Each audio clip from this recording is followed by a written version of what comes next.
Kenapalah kita masih dibuat Allah masih ada di sini? Tujuan Allah tak banyak. Yang pertama amal badan, yang kedua amal harta, yang ketiga amal hati. Yang membuat orang tidak berzakat itu apa? Asy-syaitanu ya'idukumul faqra. Setan selalu membisikkan kefakiran. Jangan kau berzakat, kata setan, sampai akhirnya kita pun mati dalam keadaan tak pernah berzakat.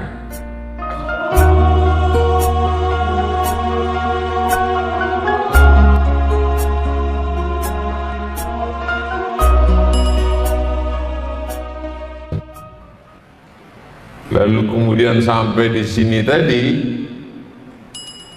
saya tak tahu bahwa akan presentasi di gedung ini. Duduk di sini tadi langsung terbayang dulu saya duduk di sini waktu acara Bang Riau Kepri Syariah, sosialisasi Bank Syariah. Saya berdua dengan Ustaz Tengku Zulkarnain. Waktu itu saya bawa emak saya dengan Pak Cik saya. Mak saya duduk di atas, Pak Cik saya duduk di samping, laki-laki perempuan. Semuanya meninggal. Ustaz Tengku Zulkarnain meninggal, mak saya meninggal, Pak Cik saya yang saya bawa itu meninggal, Ustaz Tajlin Nur meninggal. Maka lama saya merenung tadi, kenapalah kita masih dibuat Allah masih ada di sini? Tujuan Allah tak banyak. Surat Al-Mulk yang selalu kita disuruh dibaca tiap malam sebelum tidur malam.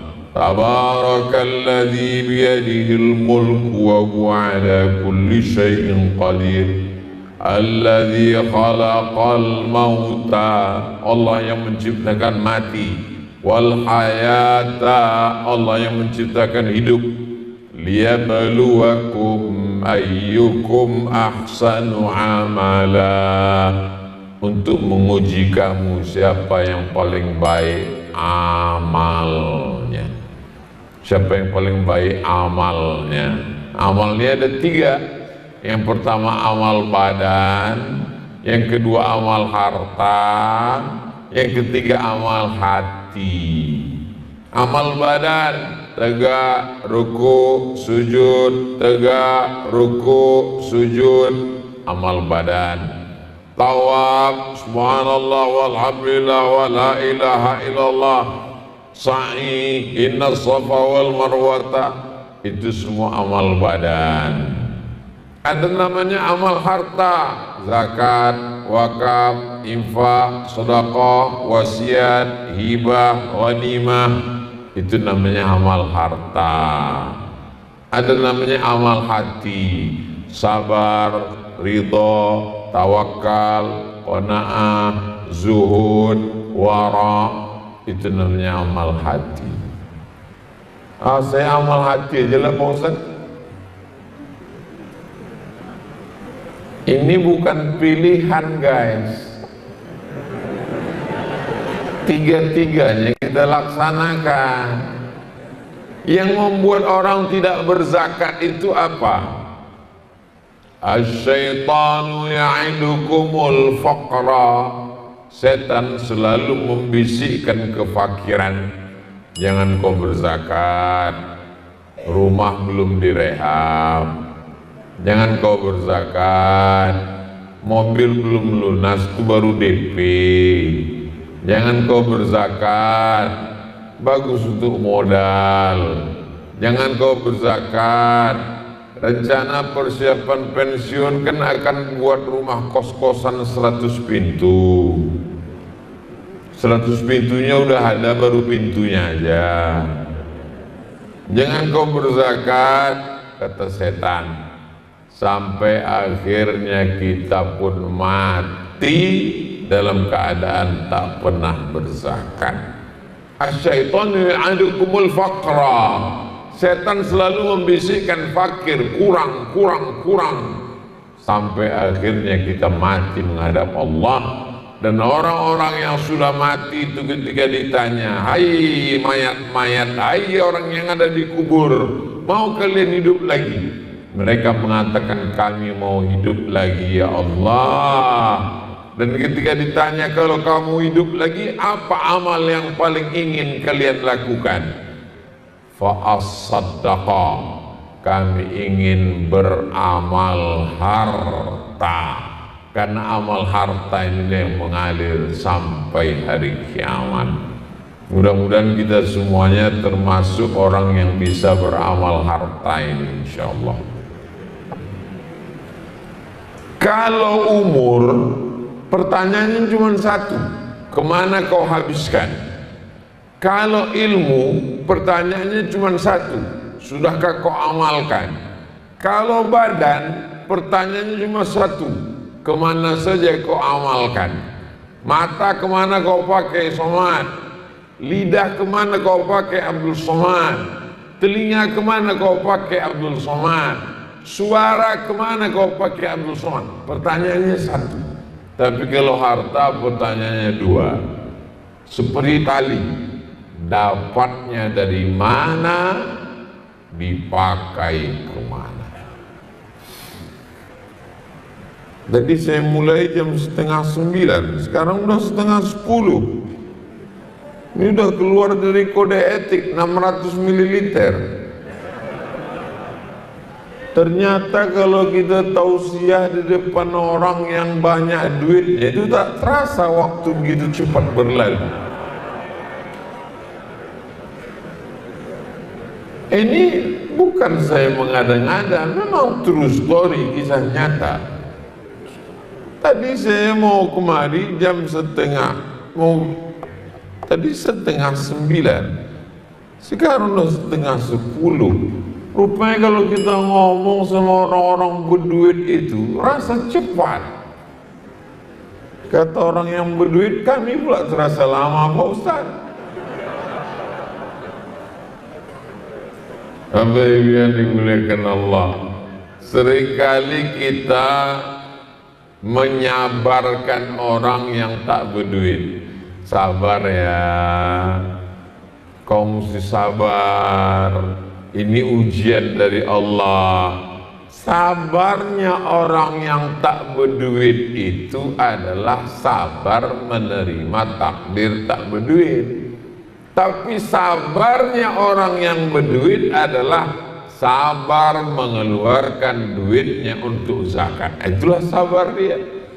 Untungnya orang tak berduit ini tak mengaji, sehingga dia tak bisa membalikkan ceramah kita itu. Kalaulah dia ngaji, sabar ya, kau sabar tak berduit. Kata dia, aku dah sabar, kau yang tak sabar. Mestinya kau sabar juga mengeluarkan duit kau itu ke Basnas. Saya waktu sosialisasi ini ke salah satu kabupaten, datang satu bapak-bapak, saya nggak mau bayar ke Basnas Pak Ustaz. Kenapa? Saya bilang, karena kalau saya bayar ke Basnas, tetangga saya, ponakan saya, orang yang saya santuni, karyawan saya bagaimana? Saya bilang, kalau bapak bayarkan sendiri, itu ngasih ikan, ikannya habis dia mau makan apa?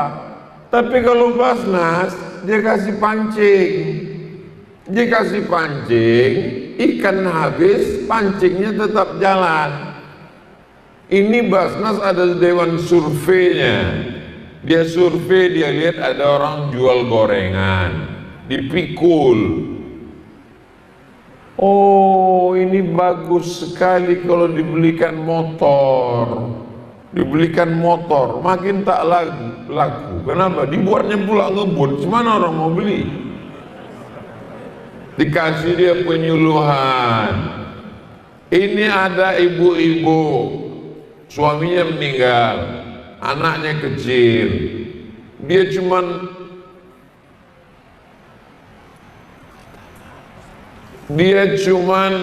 mencuci dari rumah ke rumah.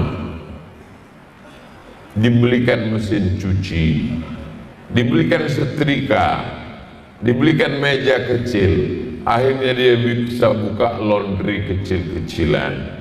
Memang ada yang namanya zakat konsumtif. Konsumtif ini memang dia tak bisa bekerja sama sekali. Janda tua, suami meninggal, anak tak ada. Nah, ini memang konsumtif. Dia memang dikasih makan selama setahun. Setelah itu dia tak bisa kerja sama sekali. Tapi untuk yang produktif itu memang diberikan pancing. Lalu kemudian ketika saya ditanya sama masyarakat, kalau saya bayar ke Basnas Pak Ustadz gimana? Kebetulan ketua Basnasnya ada di situ. Ketua Basnasnya nanya, Bapak kalau bayar langsung berapa sanggup? 100.000. Kalau Bapak bayar ke kami Basnas, kami sanggup membayar 300.